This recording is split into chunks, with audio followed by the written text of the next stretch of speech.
Yun, sa mga naghahanap dyan ng 4 valves head 2427 para sa ating WIV 125 or XRM 125. Ayan, 2427 CNC head mga boss, pitch bike.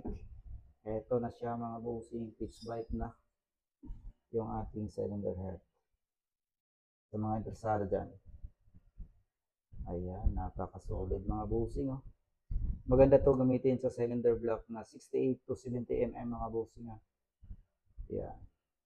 Sa mga interesado dyan. Sa mga naghahanap ng 4 valve cylinder head 2427. Ito yung kanyang cams. Ayan, pang sniper yung kanyang cams mga boss. With bearing na din siya. At ito naman yung kanyang matawag dito, rocker arm. At nandito yung kanyang valve spring, timing gear, pin, at mga valve lock at saka retainer. Ito naman yung kanyang cover, engine valves. Ayan. At ito yung manifold. Dati wala to kasamang manifold mga busing, yung sa C5 walang kasamang manifold yun.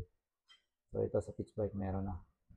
Kaya sa mga interesadong mag 2427 dyan, ito na, pitch bike. So ayan mga boss, yung ating 4 valve set sniper design sa mga interesado dyan.